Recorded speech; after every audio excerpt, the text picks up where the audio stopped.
नमस्कार, छत्तीसगढ़ एक्सप्रेस में आपका स्वागत है। मैं हूं आपके साथ विजेंद्र विजय। इस वक्त की बड़ी खबर आ रही है रायपुर से। बीजेपी की प्रदेश कार्य समिति की बैठक आज से राजनांदगांव में प्रदेश कार्य समिति की होगी बैठक। आज सभी शक्ति केंद्रों में होगी बैठक। कल होगी प्रदेश कार्य समिति की बैठक। पूर्व सीएम रमन सिंह समेत प्रदेश संगठन के सभी पदाधिकारी होंगे शामिल।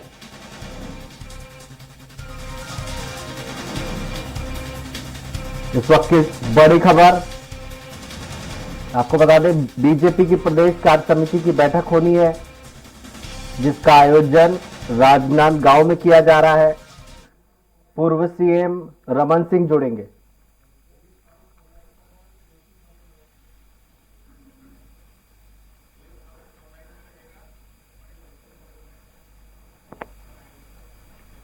इस खबर पर हमारे साथ संवाददाता दिलीप साहू फोन लाइन पर जुड़ गए हैं। दिलीप, एक अहम बैठक है क्योंकि इसी साल चुनाव होने हैं विधानसभा के। जी विजेंद्र जी, जिस तरह से भाजपा चुनाव को देखते हुए लगातार सक्रियता दिखा रही है और लगातार जिस तरह से इनके आंदोलन प्रदर्शन के अलावा बैठकों का दौर भी चल रहा है।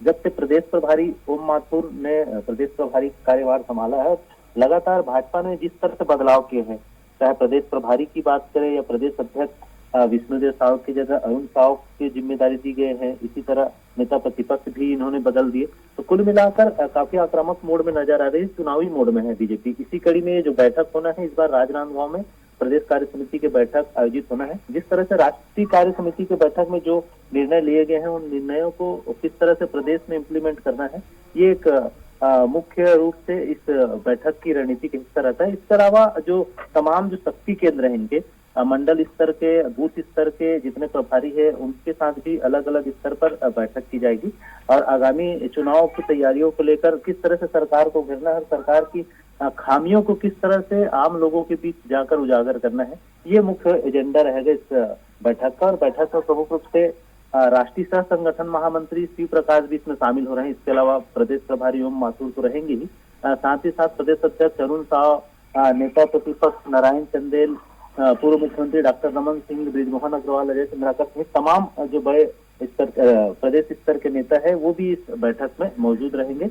और इस दौरान प्रमुख रूप से आगामी चुनाव को देखकर और नई रणनीतियों को लेकर किस तरह से जिस तरह से लगातार आंदोलन हुए हैं, चाहे भाजयुमो की ओर से, चाहे बेरोजगारी के मुद्दे को लेकर, जिसमें राष्ट्रीय अध्यक्ष तेजस्वी सूर्या रायपुर में आए थे, इसी के तर्ज पर फिर बिलासपुर में एक बड़ा आंदोलन किया गया था शराबबंदी के मामले को लेकर महिला मोर्चा के बैनर तले, जिसमें केंद्रीय मंत्री स्मृति ईरानी भी इस कार्यक्रम में शामिल हुई थी। इसी तरह से अब राजनांदगांव या दूसरे जो संभाग स्तर पर है, चाहे जगदलपुर की बात करें या फिर अभी इनकी एक रणनीति है दुर्ग जिले में है एक बड़ा कार्यक्रम आयोजित करने का। संभवतः 20 जनवरी को एक बड़ा आयोजन होगा जिसमें एक अलग मुद्दे को लेकर सरकार को घेरने की पहल कर रही है। तो कुल मिलाकर अलग अलग संभागों में भाजपा अपने कार्यकर्ताओं को एकजुट कर रही है, साथ साथ सरकार के खिलाफ कार्यकर्ताओं में जोश भरने का भी काम कर रही है। तो जिस तरह से अमित शाह आया था, अमित शाह का कोरबा दौरा कल हुआ, तो उन्होंने पूरी तरह जो भाषण दिया वो चुनावी रणनीति का हिस्सा था।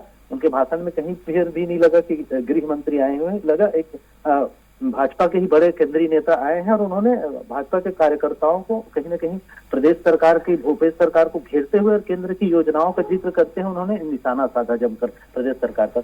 इस तरह से भाजपा पूरी तरह चुनावी मोड में आ चुकी है और ये जो बैठक है वो भी काफी अहम माना जा रहा है। जी विजय। दिलीप, कल सीएम ने कहा कि बीजेपी की मास्टरी है दो मुद्दे पर, एक है धर्मांतरण, दूसरा है सांप्रदायिकता।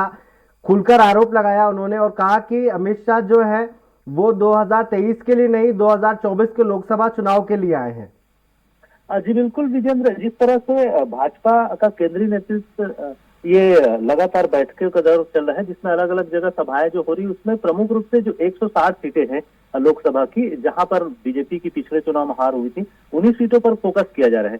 इसलिए जिस तरह से बातें सामने आई हैं, उसी के आधार पर ये कहा जा रहा है कि मुख्यमंत्री का भी बयान आया कि भाजपा हारी हुई सीटों पर फोकस कर रही है, तो उनका उद्देश्य लोकसभा का है। लेकिन जिस तरह से भाषणबाजी दिए हैं उन्होंने। अमित शाह जी का जिस तरह से बयान आया और जिस तरह से उन्होंने सभा को संबोधित किया, उसमें मुख्य रूप से न सिर्फ लोकसभा बल्कि विधानसभा की भी बातें कही उन्होंने। लोगों से अपील की कि यहाँ भी डबल इंजन की सरकार होनी चाहिए। केंद्र में जिस तरह से मोदी जी के नेतृत्व में सरकार चले, उसी तरह राज्य में भी अगर भाजपा की सरकार आएगी तो विकास का जो स्तर है, जो विकास का पैमाना है, वो और बढ़ेगा और तेजी से विकास होगा। और उन्होंने जिक्र भी किया दूसरे राज्यों में जहां पर डबल इंजन की सरकारें हैं। तो कुल मिलाकर आह्वान तो उन्होंने किया। हालांकि मुख्यमंत्री भूपेश बघेल ने जिस तरह से धर्मांतरण का मुद्दा बीजेपी उठा रही है नारायणपुर की घटना को लेकर, उसी को लेकर उन्होंने निशाना साधा कि धर्मांतरण और सांप्रदायिकता इनमें भाजपा की मास्टरी है और वे कहीं न कहीं उनके पास मूल मुद्दे नहीं है विकास को लेकर। इसलिए इस तरह के मुद्दे, भावनात्मक मुद्दों को उछालकर कहीं न कहीं सांप्रदायिकता वाले मुद्दे को उछालकर भाजपा चुनाव जीतने का एक अपने पक्ष में लहर बनाने का प्रयास करती है। इस तरह के आरोप मुख्यमंत्री भूपेश बघेल ने लगाए। जी दिलीप, गृह मंत्री ने यह भी कहा कि बीजेपी ने तो गरीबों के लिए बहुत सारे काम किए, हवाई चप्पल तक पहनाई है। कांग्रेस ने क्या किया है ये तैयारी करके रखे भूपेश बघेल, उन्होंने अपनी रैली में कहा। ये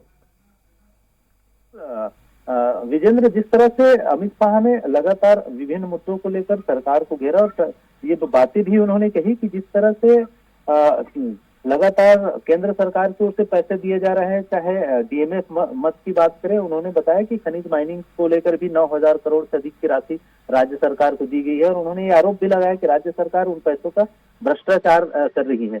इस तरह से उनकी ओर से लगातार जो आरोप है वो लगाए गए। हालांकि मुख्यमंत्री भूपेश बघेल ने देर शाम उनसे मुलाकात करने के बाद जब मीडिया से रूबरू हुए तो उन्होंने उन आरोपों का जवाब भी दिया और उन्होंने कहा कि हमारी सरकार लगातार लोगों के जीवन स्तर को उठाने के लिए काम कर रहे हैं और उनका अधिकार उन्हें कैसे मिले, इस पर हमारा फोकस है। इन 4 सालों में हमने वही किया जो छत्तीसगढ़ के लोगों के आमदनी में वृद्धि कैसे हो, और किसान हो, मजदूर हो, वनोपज संग्राहक हो, आदिवासी हो, सभी के आय में किस तरह से वृद्धि हो, इस पर राज्य सरकार का प्रमुख रूप से फोकस रहा। इन तमाम चीजों को लेकर मुख्यमंत्री भूपेश बघेल ने कहा कि जो स्थानीय स्तर के बीजेपी के नेता है वो केंद्रीय नेतृत्व को गलत जानकारी दे रहे हैं, उन्हें सही बातें नहीं बता रहे हैं, इसलिए वो जो भाषण दे रहे हैं वो उस स्तर पर जाकर दे रहे हैं। और उन्होंने साफ तौर पर कहा कि राज्य की जनता जानती है कि उनकी सरकार, कांग्रेस की सरकार किस तरह से लोगों के हित में काम कर रही है।